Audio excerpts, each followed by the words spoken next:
Hi dear friends, welcome back to Anu's Kitchen. ഇന്ന് ഞാൻ ഉണ്ടാക്കുന്നത് ഗോതമ്പും അരിപ്പൊടിയും ചേർത്ത് നല്ല സൂപ്പർ ടേസ്റ്റി ആയിട്ടുള്ള ഒരു ഹൽവയാണ്.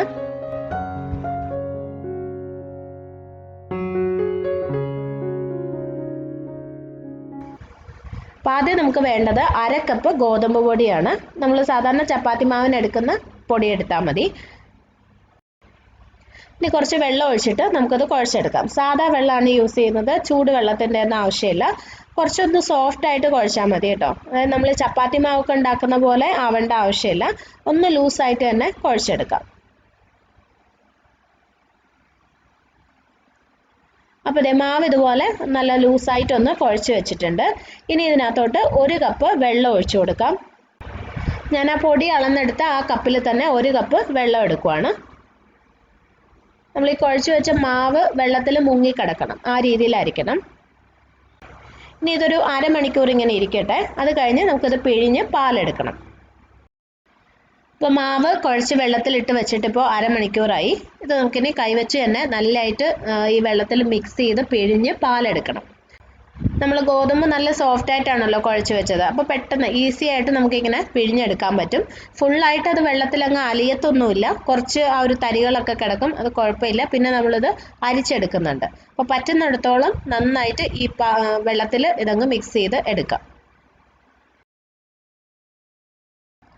അപ്പോൾ ഇത് മാവ് ഞാൻ നന്നായിട്ട് വെള്ളത്തിൽ മിക്സ് ചെയ്ത് എടുത്തിട്ടുണ്ട്. കണ്ടോ, ചെറുതായിട്ട് ഇതുപോലെ തരികൾ കിടപ്പുണ്ടാവും. ഇനി നമുക്കിതൊന്ന് അരിച്ചെടുക്കാം. ഇനി ഇതേ കൈവച്ച് പതുക്കെ ഇങ്ങനെ ഇളക്കി കൊടുക്കുക. പറ്റുന്നിടത്തോളം പാല് നമുക്ക് ഇതിനകത്തുനിന്ന് എടുക്കണം. കുറച്ച് കഴിയുമ്പം ഇതിനകത്തുനിന്നുള്ള വെള്ളത്തിൻ്റെ ആ ഒരു ഈർപ്പം പോയിട്ട് കുറച്ച് ഡ്രൈ ആയി വരും. ഇതുപോലെ പാലെല്ലാം പോയിട്ട് കുറച്ചൊന്ന് ഡ്രൈ ആയി വരും. ഇത് മതി. ഓക്കെ, ഇനി നമ്മൾ ഈ എടുത്ത പാല് 2 മണിക്കൂർ ഇങ്ങനെ തന്നെ വെക്കണം, അനക്കാതെ വെക്കണം. 1.5-2 മണിക്കൂറൊക്കെ കഴിയുമ്പോൾ ഇതിൻ്റെ മുകളിൽ വെള്ളം തെളിഞ്ഞ് വരും. പാല് ഫുള്ള് താഴെ അടിഞ്ഞിട്ട് നല്ല തെളിഞ്ഞ വെള്ളം മാത്രം മുകളിൽ വരും. അപ്പം താഴെ വരുന്ന പാല് മാത്രമാണ് നമുക്ക് വേണ്ടത്. പറ്റുന്നിടത്തോളം ഇതിനകത്ത് വെള്ളം മാറ്റുക എന്നുള്ളതാണ് നമ്മൾ ചെയ്യാൻ പോകുന്നത്. അപ്പോൾ 2 മണിക്കൂർ ഇതിങ്ങനെ തന്നെ ഇരിക്കട്ടെ. ആ സമയം കൊണ്ട് നമുക്ക് ശർക്കര പാനിയും കൂടി റെഡിയാക്കി വെക്കാം. ഞാനിപ്പോൾ ഏകദേശം ഒരു 250 ഗ്രാം ശർക്കര എടുത്തിട്ടുണ്ട്. ശർക്കരയുടെ അളവ് നിങ്ങളുടെ ഇഷ്ടം പോലെ അഡ്ജസ്റ്റ് ചെയ്യാം കേട്ടോ. മധുരം കൂടുതലോ കുറവോ ഒക്കെ വേണമെങ്കിൽ ഇഷ്ടം പോലെ എടുക്കാം. ഇനി ഈ ശർക്കരയിലോട്ട് ഒരു 1/4 കപ്പ് വെള്ളം ഒഴിക്കാം. ഇനി ഇത് നന്നായിട്ടൊന്ന് അലിഞ്ഞ് ഉരുകി വരട്ടെ. അപ്പോൾ ശർക്കര നന്നായിട്ട് ഉരുകി വന്നിട്ടുണ്ട്.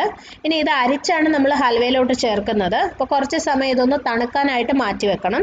തണുത്തതിന് ശേഷം മാത്രമേ നമ്മൾ ഗോതമ്പ് പാലിലോട്ട് ഇത് ചേർക്കാൻ പാടുള്ളൂ. അപ്പോൾ ഇത് തണുക്കുന്നവരെ മാറ്റി വയ്ക്കാം. ഇപ്പോൾ ഗോതമ്പ് പാല് വെച്ചിട്ട് ഏകദേശം 2 മണിക്കൂർ കഴിഞ്ഞു. കണ്ടോ, വെള്ളം നല്ലതായിട്ട് മുകളിൽ തെളിഞ്ഞ് വന്നിട്ടുണ്ട്. ഈ വെള്ളം നമുക്കിനി മാറ്റണം. അപ്പോൾ ഒരു ബൗൾ എടുത്തിട്ട് പതുക്കെ ഈ മുകളിൽ വന്ന തെളിഞ്ഞ വെള്ളം മാത്രം അങ്ങ് മാറ്റാം. പാല് വരാതെ നോക്കണം കേട്ടോ, പതുക്കെ ഒഴിക്കണം. അപ്പോൾ ഇത് പാല് മാത്രം സെപ്പറേറ്റ് ചെയ്തെടുത്തു. ഇത്രയും വെള്ളമാണ് നമ്മൾ ഇതിനകത്തുനിന്ന് മാറ്റിയത്. ഇത് നമുക്കിനി ആവശ്യമില്ല. പിന്നെ ഈ പാലിലേക്ക് 1/4 കപ്പ് അരിപ്പൊടി ചേർത്ത് കൊടുക്കാം. നമ്മൾ സാധാരണ ഇടിയപ്പം പത്തിരിയൊക്കെ ഉണ്ടാക്കാനായിട്ട് ഉപയോഗിക്കുന്ന വറുത്ത അരിപ്പൊടിയാണ് ഞാൻ എടുത്തിരിക്കുന്നത്. പുട്ടുപൊടി ഉപയോഗിക്കരുത്. ഇത് രണ്ടും കൂടി നന്നായിട്ടൊന്ന് മിക്സ് ചെയ്ത് എടുക്കാം. ഒട്ടും തരിയില്ലാതെ പൊടിച്ച അരിപ്പൊടി ആയിരിക്കണം കേട്ടോ. പറ്റുന്നിടത്തോളം കട്ടയില്ലാതെ മിക്സ് ചെയ്താൽ മതി. ചെറിയ കട്ടകളൊക്കെ കിടന്നാലും കുഴപ്പമില്ല, പിന്നെ നമ്മൾ അരിച്ചെടുക്കും. അപ്പോൾ ഇത് നല്ലതായിട്ട് മിക്സ് ചെയ്തെടുത്തു. ഇനി നമുക്ക് വേണ്ടത് തേങ്ങാപ്പാലാണ്. അപ്പോൾ ഞാനൊരു 1.25 കപ്പ് തേങ്ങാപ്പാലാണ് എടുത്തിരിക്കുന്നത്. നല്ല കുറുകിയ തേങ്ങാപ്പാൽ തന്നെ വേണമെന്ന് നിർബന്ധമൊന്നുമില്ല കേട്ടോ. നിങ്ങൾ ജസ്റ്റ് ഒരു 1 കപ്പ് തേങ്ങ ചിരകിയതെടുത്ത് മിക്സിയിലിട്ട് ഒരു 1.25 കപ്പ് വെള്ളം ഒഴിച്ച് നന്നായിട്ടൊന്ന് അടിച്ചെടുത്താൽ മതി. ഞാൻ അങ്ങനെ എടുത്തിരിക്കുന്ന പാലാണ്. ഇതിന് പകരം കോക്കനട്ട് മിൽക്ക് പൗഡർ ഉണ്ടല്ലോ, മാഗിയുടെയൊക്കെ, അത് വേണമെങ്കിലും യൂസ് ചെയ്യാം. അപ്പോൾ ഈ പാല് നമുക്ക് ഇതിനകത്തേക്ക് ഒഴിച്ചു കൊടുക്കാം. എന്നിട്ട് നന്നായിട്ടൊന്ന് മിക്സ് ചെയ്ത് എടുക്കാം. ഇനി നിങ്ങൾ ഹൽവ ഉണ്ടാക്കാനായിട്ട് യൂസ് ചെയ്യുന്ന പാൻ എടുക്കുക. അതിനകത്തോട്ട് നമ്മളിപ്പോൾ മിക്സ് ചെയ്ത് വെച്ചത് ഒന്ന് അരിച്ച് ഒഴിച്ചു കൊടുക്കുക. എന്തെങ്കിലും ചെറിയ തരികളോ കട്ടകളോ ഒക്കെ ഉണ്ടെങ്കിൽ അങ്ങ് പോകാനായിട്ടാണ്. പിന്നെ നമ്മൾ ചേർത്ത അരിപ്പൊടിയൊക്കെ ചിലപ്പോൾ ഇങ്ങനെ മിക്സ് ആവാതെ കിടപ്പുണ്ടാവും. അപ്പോൾ അതുമൊക്കെ അങ്ങ് മാറിക്കിട്ടണം. ഇനി നമ്മൾ നേരത്തെ റെഡിയാക്കി വെച്ച ശർക്കര പാനിയും കൂടി അരിച്ച് ഒഴിച്ചു കൊടുക്കാം. ശർക്കര പാനി തണുത്തതിന് ശേഷം മാത്രമേ ഇതിനകത്തേക്ക് ഒഴിക്കാൻ പാടുള്ളൂ. ഇനി നന്നായിട്ട് മിക്സ് ചെയ്ത് കൊടുക്കുക. ഒരു മീഡിയം ചൂടിൽ വെച്ചിട്ട് ഇത് കൈ എടുക്കാതെ ഇളക്കി കൊടുത്തോണ്ടിരിക്കാം. കുറച്ച് കഴിയുമ്പോൾ ഇത് നന്നായിട്ട് കുറുകി വരാൻ തുടങ്ങും. ഇതെപ്പോഴും ഇളക്കി കൊടുത്തോണ്ടിരിക്കണം. ഇടയ്ക്ക് വെച്ചിട്ട് പോവൊന്നും ചെയ്യരുത്, പെട്ടെന്ന് തന്നെ കട്ട പിടിക്കും. അതുകൊണ്ടാണ്. അപ്പോൾ ഒരു മീഡിയം ചൂടിൽ വെച്ചിട്ട് നമുക്കിതിങ്ങനെ ഇളക്കി കൊടുക്കാം. ഇപ്പോൾ കണ്ടോ, ഇത് കുറച്ചൊന്ന് കുറുകാൻ തുടങ്ങിയിട്ടുണ്ട്. ഈ സമയത്ത് ഇതിനകത്തേക്ക് ഒരു 1/4 ടീസ്പൂൺ ഉപ്പ് ചേർത്ത് കൊടുക്കുക. ആ ശർക്കരയുടെ മധുരം ഒന്ന് ബാലൻസ് ചെയ്യാനാണ് ഉപ്പ് ചേർക്കുന്നത്. ഇനി ഫ്ലേവറിനായിട്ട് കുറച്ച് ഏലക്കാപ്പൊടിയും കൂടി ചേർക്കണം. ഏലക്കാപ്പൊടിയുടെ അളവ് നിങ്ങളുടെ ഇഷ്ടം പോലെ അഡ്ജസ്റ്റ് ചെയ്യാം. അപ്പോൾ ഞാൻ ഏകദേശം ഒരു 3/4 ടീസ്പൂണോളം ചേർത്തിട്ടുണ്ട്. വീണ്ടും ഇത് നമുക്കിങ്ങനെ ഇളക്കി കൊടുക്കാം. കൈ എടുക്കാതെ ഇളക്കണം. തീ എപ്പോഴും ഒരു മീഡിയം ചൂടിൽ തന്നെ വെക്കണം. ഇപ്പോൾ ദേ ഹൽവയുടെ നിറമൊക്കെ കുറച്ചൊന്ന് മാറി, കുറച്ചും കൂടി ഡാർക്കായി, കുറച്ചും കൂടി അത് ഇങ്ങനെ ഒന്ന് കുറുകി വന്നിട്ടുണ്ട്. കണ്ടില്ലേ, വെള്ളമൊക്കെ കുറേ അങ്ങ് വറ്റിയിട്ടുണ്ട്. ഈ സമയത്ത് ഇതിനകത്തോട്ട് നമ്മൾ നെയ്യ് അല്ലെങ്കിൽ എണ്ണ ചേർത്ത് കൊടുക്കണം. നിങ്ങൾക്ക് ഇഷ്ടമുള്ളത് യൂസ് ചെയ്യാം. ഞാൻ ഇന്ന് വെളിച്ചെണ്ണയാണ് ഉപയോഗിക്കുന്നത്.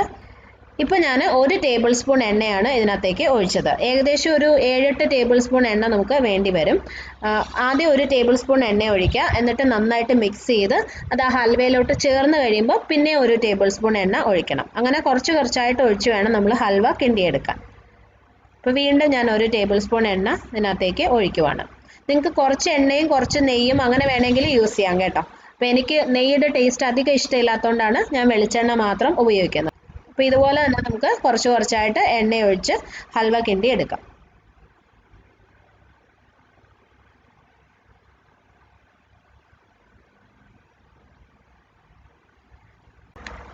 ഇപ്പോൾ നമ്മുടെ ഹൽവ ഏകദേശം റെഡി ആയിട്ടുണ്ട്. ലാസ്റ്റ് ഒരു 1 ടേബിൾ സ്പൂൺ എണ്ണയും കൂടി ഞാൻ ഇതിനകത്തേക്ക് ഒഴിച്ചു. എല്ലാം കൂടി 8 ടേബിൾ സ്പൂൺ എണ്ണയാണ് ഒഴിച്ചിട്ടുള്ളത് കേട്ടോ. അപ്പോൾ കണ്ടോ, വെള്ളമൊക്കെ ഫുള്ള് വറ്റി നല്ല കറുത്ത കളറിലായി. നമ്മളിങ്ങനെ ഇളക്കുമ്പം എല്ലാം കൂടി ഒരുമിച്ച് ഇങ്ങനെ ഒരു ബോൾ പോലെ ആയി വരണം. ഇതാണ് അതിൻ്റെ പരുവം. ഏകദേശം ഒരു 20-25 മിനിറ്റ് എടുക്കും ഈ ഒരു പരുവത്തിലായി കിട്ടാൻ. അപ്പോൾ ആ സമയം എടുത്ത് തന്നെ ചെയ്യണം. അപ്പോൾ ഞാൻ സ്റ്റൗ ഓഫ് ചെയ്യുവാണ്. ഇത് റെഡിയായി. ഇനി ഇത് സെറ്റ് ചെയ്യാനുള്ളൊരു പാത്രം എടുക്കുക. അതിനകത്ത് ഞാൻ നല്ലോണം എണ്ണ തേച്ചിട്ടുണ്ട്. ഇനി ഈ ഹൽവ നമുക്ക് ഇതിനകത്തേക്ക് ഇട്ട് കൊടുക്കാം. എന്നിട്ട് ജസ്റ്റ് ഒന്ന് ലെവൽ ചെയ്ത് കൊടുക്കാം. ഓക്കെ. ഇനി ഈ ഹൽവയുടെ പരുവം കറക്റ്റ് ആണോ എന്ന് അറിയാനായിട്ട് നിങ്ങൾ ജസ്റ്റ് ചെറിയൊരു പീസ് ഒരു പാത്രത്തിൽ ഇങ്ങനെ എടുത്തിട്ട് നോക്കുക. എന്നിട്ട് കൈവച്ച് ഇങ്ങനെ എടുക്കുമ്പം ഇങ്ങനെ ഉരുണ്ട് വരണം. മനസ്സിലായോ? ഒട്ടിപ്പിടിക്കാതെ ഉരുണ്ട് വരുന്നുണ്ടെങ്കിൽ ആ ഹൽവയുടെ പരുവം കറക്റ്റാണ്. ഇത് സെറ്റ് ആവുമ്പോൾ കറക്റ്റായി കിട്ടും. അപ്പോൾ ഇത് നമുക്കിനി സെറ്റ് ആവാനായിട്ട് വെക്കണം. മിനിമം ഒരു 4 മണിക്കൂർ എന്തായാലും വെക്കേണ്ടി വരും. അപ്പോൾ ഞാനിത് സാധാരണ ഒരു ദിവസം ഫുള്ള് വെക്കുകയാണ് ചെയ്യുന്നത്. ഇപ്പോൾ രാവിലെ ഉണ്ടാക്കുകയാണെങ്കിൽ വൈകുന്നേരം എടുക്കുള്ളൂ. അതല്ല വൈകിട്ട് ഉണ്ടാക്കുകയാണെങ്കിൽ അടുത്ത ദിവസമേ എടുക്കത്തുള്ളൂ. അപ്പോൾ കുറച്ച് സമയം കൂടുതൽ ഇരുന്നാൽ നല്ലോണം സെറ്റായി പെർഫെക്റ്റ് ആയിട്ട് കിട്ടും. ഇത് ഫ്രിഡ്ജിലൊന്നും വെക്കേണ്ട ആവശ്യമില്ല, വെറുതെ പുറത്ത് തന്നെ വെച്ചാൽ മതി.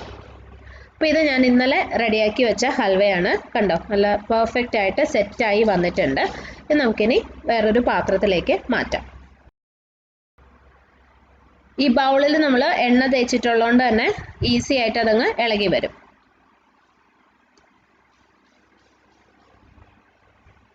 കണ്ടല്ലോ, നല്ല അടിപൊളി ഹൽവ റെഡി ആയിട്ടുണ്ട്. നല്ല സോഫ്റ്റ് ആയിട്ടുള്ള പെർഫെക്റ്റ് ആയിട്ടുള്ള ഹൽവയാണ്. ഞാൻ ഒരു പീസ് ഒന്ന് കട്ട് ചെയ്ത് കാണിക്കാം.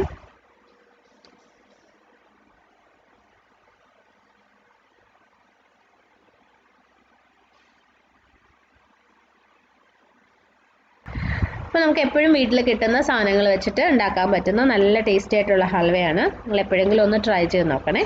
അപ്പോൾ നിങ്ങൾ ഉണ്ടാക്കി നോക്കുമ്പോൾ അഭിപ്രായം അറിയിക്കാൻ മറക്കരുത്. ഇഷ്ടമാവുകയാണെങ്കിൽ ഒന്ന് ഷെയർ ചെയ്തേക്കണേ. അപ്പോൾ നമുക്ക് അടുത്തൊരു റെസിപ്പി ആയിട്ട് വീണ്ടും കാണാം. പിന്നെ ചാനൽ നിങ്ങൾ ഇതുവരെ സബ്സ്ക്രൈബ് ചെയ്തിട്ടില്ലെങ്കിൽ ചെയ്യാനും മറക്കല്ലേ. Bye friends, thank you for watching.